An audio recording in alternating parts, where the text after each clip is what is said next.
So yesterday, May 4th, it was Star Wars. May the 4th be with you. And obviously, as you guys probably got the hint, I'm a pretty big Star Wars fan. And I just want to know, just shout out if you watch Star Wars. And for like the 20% of you that's never seen Star Wars, I'm praying for you. We're having a prayer session after this come up. And, you can watch those movies. I'll give you my Disney Plus account if you need it. Like, come on, I got you. You got to watch Star Wars. And let me just shout out some of your favorite movies or anything from Star Wars. Just come on, shout it out if you like Star Wars. Mandalorian, hey, Baby Yoda, that's my dude. Yeah, and so here's the deal. Some of you guys don't like Star Wars, some of you guys do. And regardless where you stand in your opinions, Star Wars is pretty well known. I mean, it changed the game, in my opinion, in movie industry, it changed forever. And listen, there was one time specifically where the movie industry was changed forever. And do you guys know why Star Wars is so popular? Because of one scene in one movie that changed the game forever. And listen, I got the actual script with me. And I'm just going to reenact it because literally one of the scariest villain up to that time in Hollywood named Darth Vader is staring at Luke Skywalker and something goes down that's incredible. And I'm just going to reenact it for you guys, the ones that have never seen this movie. And this is a huge spoiler alert. So, yeah, there's that. But anyway, look, Darth Vader says this. There's no escape. Don't make me destroy you. You do not realize your importance. Oh, shoot. You've only begun to discover your power. Join me, and I will complete your training. With our combined strength, we can end this destructive conflict and bring order to the galaxy. I'll never join you. That was my Luke impersonation. Vader, if you only knew the dark power of the dark side, Obi-Wan never told you what happened to your father. He told me enough. It was you who killed him. No, I am your father. Listen, that changed movie industry forever, okay? I'm just letting you know that changed the game forever. It came out of such shock. Nobody saw it coming. Even the people that worked on the movie, they were watching it in theaters, and they were told a different line. The fact that one of the scariest villains was the father of Luke Skywalker. That just blew everybody's mind. Star Wars just like skyrocketed in sales and their stock went up. It changed forever. And why am I talking about Star Wars in that scene in particular? Well, I'm going to shoot you straight. I believe this. If you believe that you're a child of God tonight, your life will change forever. I believe this. If you have the right identity, that could change your destiny. And a lot of us here in this room, no matter where you are on the spectrum of life, struggle with your identity, struggle with how you view yourself. And so what do you think about when you think about yourself? Honestly, ask that question right now. Take a moment. When you think about yourself, what do you think about? Do you see yourself as ugly? Do you see yourself as not as pretty as that person in school or that person on Instagram or that person on TikTok? Striking some chords. Hey, do you see yourself as not good enough? Do you see yourself as insufficient, as not worthy, as unlovable? I know that's pretty funny, those in the back, but there's some people here in this room that really struggle with that and to the point that they want to maybe commit suicide. I know there's some people here in that room because the damage that how you view yourself, what the damage that is doing to yourself is you think you have no purpose. You think you're better off leaving this planet. You just think that you're better off just leaving. I know because I had a 16-year-old friend that thought that about himself. And so the way you view yourself is so important because it could change your life and it could change your destiny. Maybe some of you in this room, do you see yourself as a good Christian? That you do the right things, that you abstain from some things, and do you place your worth and value in your identity in those things? Because if you have the right identity and the right view of yourself, that can change who you are. And so some of you, Some of you view yourself and you chase so many different things that this world has, and you place a lot of worth in your identity on something like a balloon. Like, it's shiny, it's exciting, it's bright, and it's just very attractive, right? And so some of you place your worth on sports. On, hey, I got to be the best athlete in the room. Some of you place it on different skill sets. I got to be the best gamer. Once I'm in this level, once I achieve this enough status, then I can feel something. I have some worth to me. I got some worth to my name. Some of you are just like, man, if I get that girl to like me, if I get that attention, if I could get all these material things, if I could just get that truck, if I could just get whatever that case may be. Some of you chase these things, and they're not necessarily bad things. But the problem is when you place your worth and your value on a balloon or in something that is like this, and when the world comes and when life happens and when tragedy strikes and when you have to place your worth and your identity in it, it pops. It pops under pressure. And so some of you, that's what you're in. You're here, and your life is hard. And the problem is you're placing your worth and how you see yourself on things that can easily pop. But tonight I want you to place your worth and identity in something a lot stronger, and something that's worth a lot more money, like gold. Because, man, you can't break gold. You can't destroy that thing with just your bare hands. And when life gets tough and when life gets hard, the way you view yourself matters. And if you have a solid foundation, it's going to be able to withstand the pressures. It's going to be able to withstand. And listen, I just bought like 100 balloons for like $1 today at Walmart. It's very expensive to buy gold. And I want you to see yourself. And I want you to see yourself the way God sees you. And that's why we're starting this series called Royalty. Because, man, I'm telling you, I see it. I look out into the culture, and we are having an identity crisis here in America and in this world. Because so many of you think so negative about yourself. So many of you think so toxic about yourself, and you live from that place.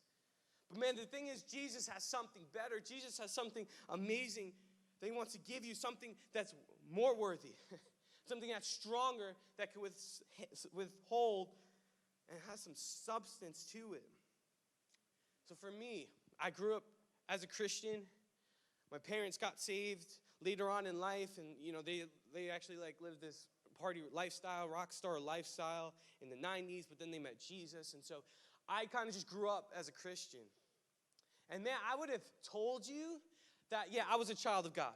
I remember placing my faith in Jesus. When I was, a little kid, I remember reading my Bible, and I would have gotten it right on the test, like, yes, I am a child of God, of course. But I'll be honest with you, I didn't live from that. And when I was your guys' age, I had a really poor view of myself. I struggled with who I was. Yeah, I knew that I was loved. Yeah, I knew that I was a child of God. But man, my life, how I thought about myself, and the things I did behind the scenes didn't match up to that. Because I tried to be the best person in the room when it came to athletics, when it came to sports, when it came to music. I had to be the best musician. I had to be the best singer, and that's what I placed my worth and my identity in. And some of you, so for me, I placed it on making sure the prettiest girl liked me. That's what I did. And I placed so much of my self-esteem on making sure somebody else liked me. And I know you struggle with that tonight too. So, man, are you sick and tired of viewing yourself and feeling like you're a failure? Are you sick and tired of the thoughts that are going through your minds that are always negative, always constantly on your minds, beating you up, beating you down? And so I see this too in culture. It's just cool not to make a joke of it, and it's something really serious. It's doing something really damaging to your mind and the way you live. Because like I said, having the right identity will change your destiny. And some of you just don't care that you think so badly about yourself. And that's not good. It's cool not to care. And I'm telling you, the way you view yourself and the thoughts that you have about yourself matter so much. Because one, they matter to God. They matter to God. Especially if you're a Christian. especially if you're Christian, because I grew up, like, I never really experienced what it really meant. I never experienced the perks of being a child of God.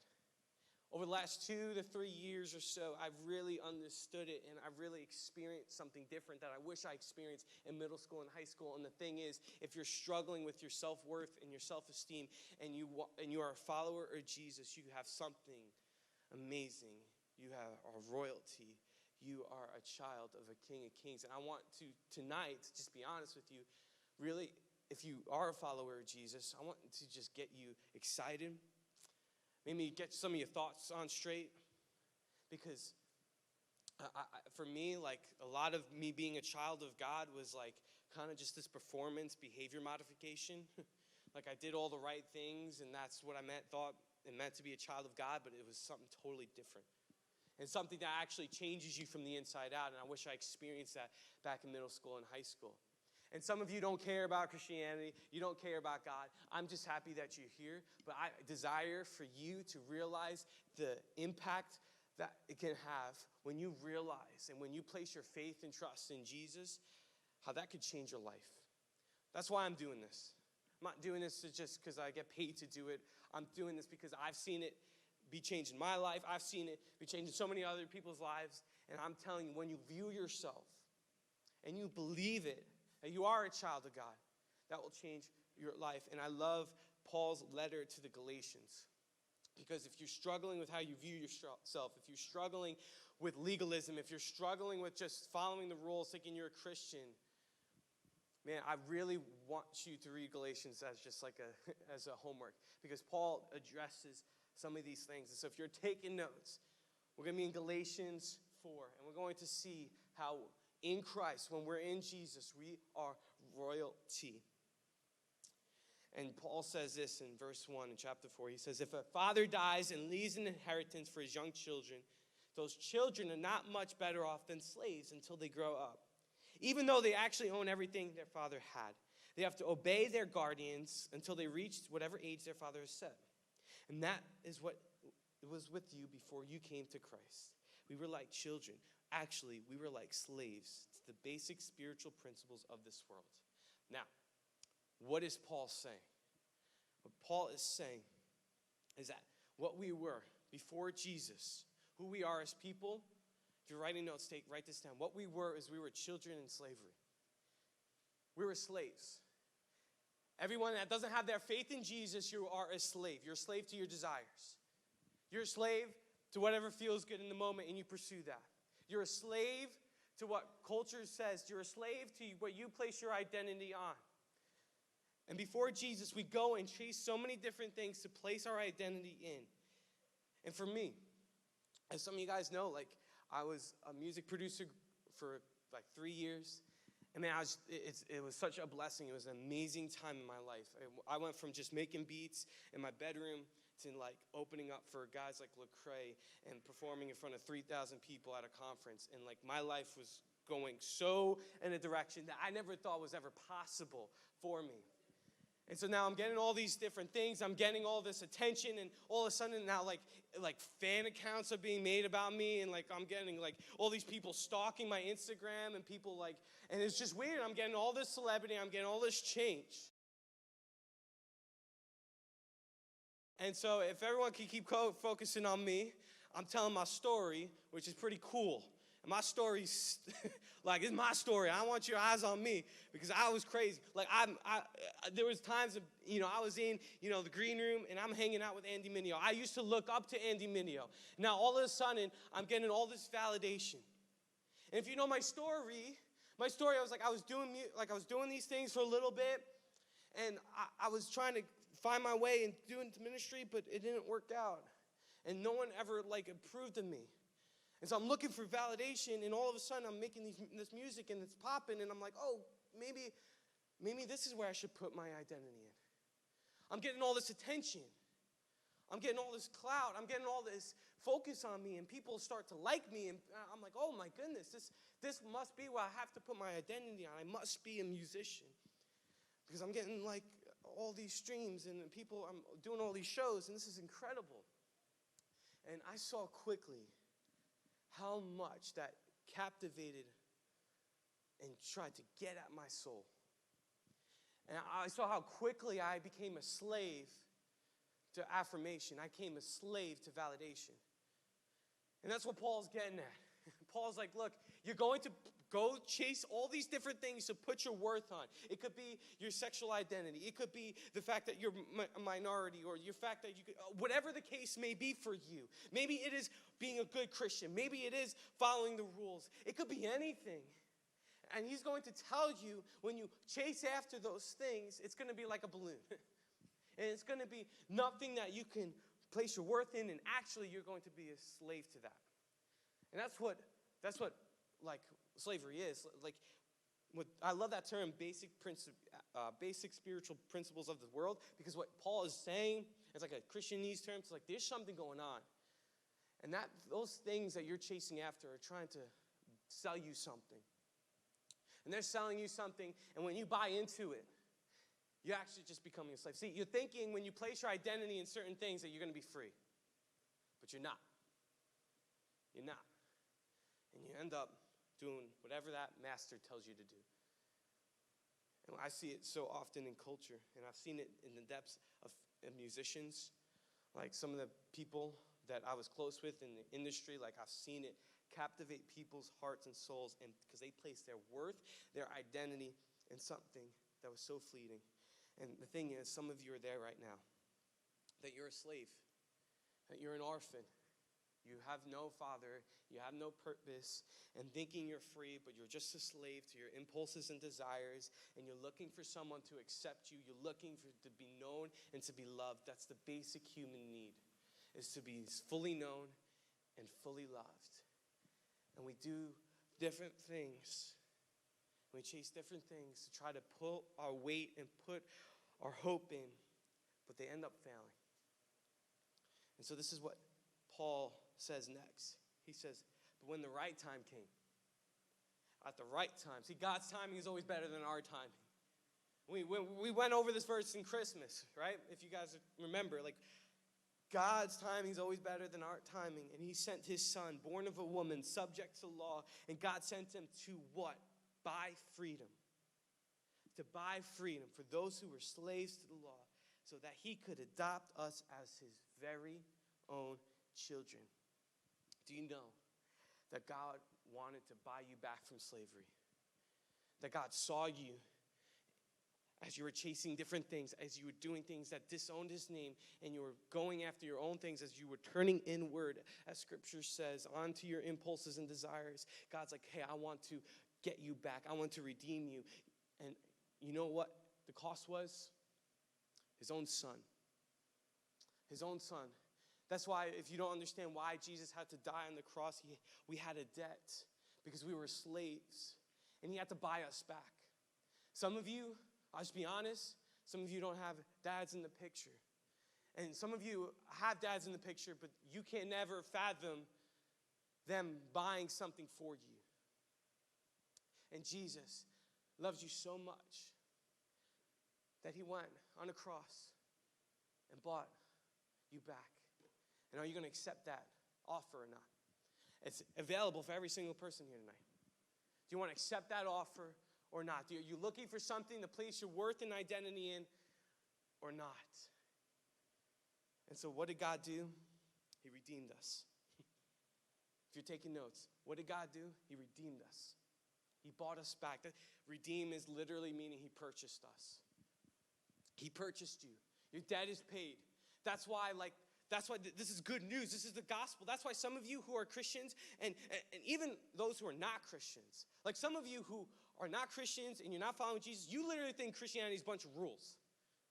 Like you have to do a bunch of things. You have to do a bunch of things because God said so. And some of you think Christianity, and you're walking with Jesus, is like, I got to keep maintaining this. I got to keep doing all these things, and I got to make sure God keeps liking me, and God keeps liking me. I got to make sure I don't say this. I got to make sure I go to church. I got to make sure you're doing all these things. And the thing is, it's mocking the cross because he bought you already. And that's the beautiful thing about if you're not a follower of Jesus, it's not about doing certain things. It's about loving a creator with all your heart, soul, mind, and strength. Like that is what Christianity is. It's not a bunch of don'ts, it's a bunch of do's. You get to do certain things. And so many of you believe the legalistic mindset of, oh, I got to keep doing these certain things to earn God's favor and earn God's love, or to get it or get more of it. But man, you are already loved because you were bought with a price. That should make you feel special. That should make you feel like, oh my gosh, somebody cares about me. And some of you feel like nobody cares about you in this room. I know for sure that the Alpha and the Omega, the King of Kings, the one who's in control of this thing, loves you, wants you, and bought you. And he sent his very own son to do that. And Paul goes on to say this, and because we are his children, God has sent the Spirit of his Son into our hearts, prompting us to call out, Abba, Father. And now you are no longer a slave. You're no longer a slave, but God's own child. And since you are his child, God has made you his heirs. And it's actually unfortunate, and most translations actually get it wrong in the Greek, because it's better than just being a child. You're not just like this baby. You're actually a son and daughter. It's when you put your faith in Jesus, this is who you are. This is how you should view yourself. You are a son and daughter and an heir. Write that down if you're taking notes. What we are is we're sons, daughters, and heirs. And what's an heir? Well, an heir is royalty. And now you are in a family. And the King of Kings is not just your king, but he's your father. And the greatest example, and the greatest illustration is when John F. Kennedy was president, his son, I forgot his name, his son named Jared, would just walk up. Like, he'd be in the middle of like doing important stuff, middle of a press conference. It didn't matter. His son could just walk up to the royal office anytime he wanted to. Why? Because the president had a son, and Jared's father was the president. And people couldn't have that type of access like Jared did. And that's what we have. The King of Kings, the Alpha and Omega, the God who created this world, the stars you see and the sunsets you love, the guy who designed that loves you. And when you put your faith in Jesus, that is who you are. That is who you are. And what does that mean for you? What does being an heir mean? It means you get all the benefits that God offers. You get all the riches. And God's rich, man. Let's be honest. God's wealthy. And he wants to provide you with that. And what does he provide you with? Like, hey, you need some peace? Yeah, God's got abundant peace. You need some wisdom? Yeah, God's got some wisdom. If you need some clarity, if you need some hope, if you need love, if you need joy, if you need anything, the Creator God is a good God, and he wants to give it to you. That's who he is. The King of Kings is your Father, and he's a good Father. And I have to bring this up every time I talk about it, because there's, like, in our culture and in our world today, there's a lot of bad fathers. And there's a lot of fathers that, and when you think about God as your father, you just have this weird, you just don't really believe that, because your dad was never there for you. Your dad never loved you. Your dad never cared about you. But man, our God is a good father. But I understand what that's like. And I have an amazing father, and I've been so blessed and so grateful to have an amazing father. But I'm just the way some of the things that my dad was, he wasn't perfect. And like, it has a real impact on my life. I'll give you an example. Like, I'll just be honest. I get PTSD every single time I cross the street. Because my dad would do everything in his power to make sure I wouldn't even look at the street growing up.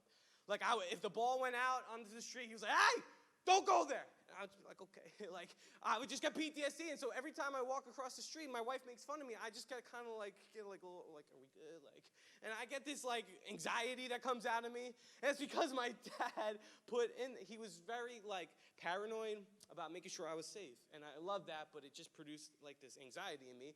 And I remember as a kid growing up, like, he would fill the kiddie pool, like, this big so we wouldn't drown. Like, he was a little obsessive. And that brought a lot of anxiety and paranoia to me, so I understand. But the thing is that our God's a good dad. Our God's a good father. And everything that comes into our life that's a good thing is because of him. And so many of you want a good father. So many of you are desperate for a role model.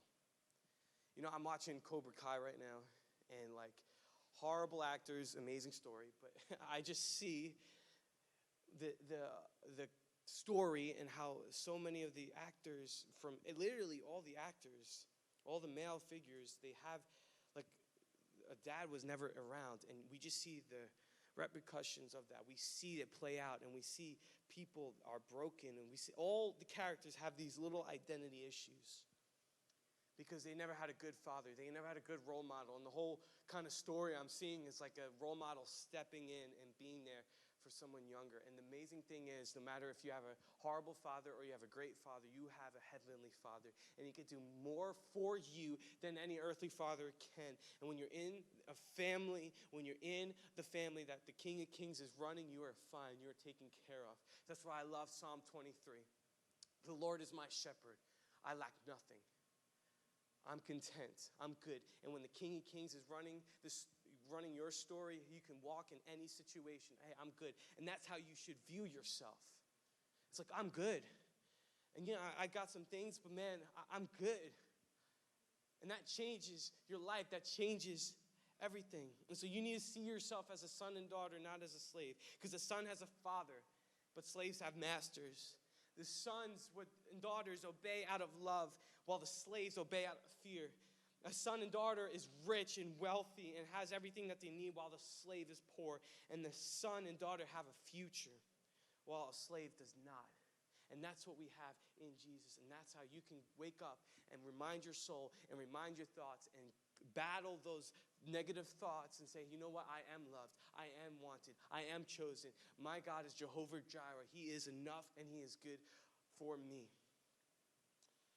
And so as we close here tonight, I just want to kind of talk about Luke 16, an amazing parable that Jesus gives. And I feel like there's a lot of, there's two types of people. There's two sons in the story. And I feel like for the most part, that's you guys here in this room. And so we have one son. He was a rebellious son, and he did whatever he wanted. And so what he did is he actually grabbed the inheritance of his father, and he took a bunch of money, and he did whatever he wanted. He was super, he spent it on wild parties. He spent it on prostitutes. He spent it on wild living. And some of you are living that lifestyle right now. That you're living it up. You can't wait for the next party. That you can't wait for the next time your friends get together and do stupid stuff. You can't wait because you're living a wild lifestyle and you don't care about your family. You don't care about what you've done. You're just so excited to chase whatever you want. And in this story that Jesus is telling, the son is literally at the bottom of the barrel. And that's what happens. That's what happens when you chase your desires. That's what happens when you chase anything that God doesn't want for you. You end up in places you never thought possible. It's like we saw in Samson a couple months ago, right? You end up at the bottom of the barrel. And so what the son did is he realized, man, I messed up. I dropped the ball. I just wish I could go back to my father's house. I wish I could go back. And he tries to prepare this speech, try to prepare this repentance speech, like, I'm going to be different. Like, hey, can you just please accept me? And he realized he's better off just working for his dad, not even being a son. He doesn't even want that because he feels like he's never going to get that. But he wants to become a slave for his father. And so he goes back home after living it up, realizing he made a mess of his life. And he's ready for judgment. He's ready for God to be mad, for his father to be mad. He's ready. And some of you are here tonight and you've been partying and you feel like God's going to be mad at you.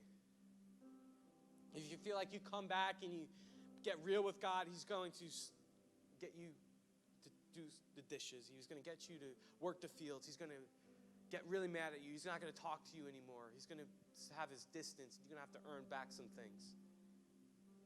But the beautiful thing about the story that Jesus tells, and it's one of my favorite stories, is because when the son was on a long distance away, the father looks at him, and the father doesn't be like, okay, come on, come here. He's not angry. No, he runs towards the son that's walking back home. And he throws a huge party. And he's super excited. He gets everybody in town involved. And he's like, my son has come home. And I believe this, when you come to Jesus, when you want to be a part of the family, when you want to be a part of royalty, God's not going to be judgmental towards you. He's not going to throw stones at you. He's not going to be angry at you. He's going to throw a party at you. When a sinner returns back to the family, Scripture says heaven rejoices and has a party. And I believe this, that some of you tonight, there's going to be a lot of parties in heaven because you're going to come to the family. You're going to come back home. And then there's this one character in the story that is doing these things and is at home the entire time. And he gets really mad that the father threw a party for him. He's like, what the heck? Like, why don't I get a party? Like, come on. Because he thought this entire time that being a child of God was acting like a child of God. And that because he was good on the outside, he was fine. But the problem was he was bad on the inside. And he was really good at behavior modification, like some of you guys are here in this room. Like, you know how to act, and you know how to play the game, you know how to play church. But man, you don't have a heart transformation. And the father is like, look, you have everything you need.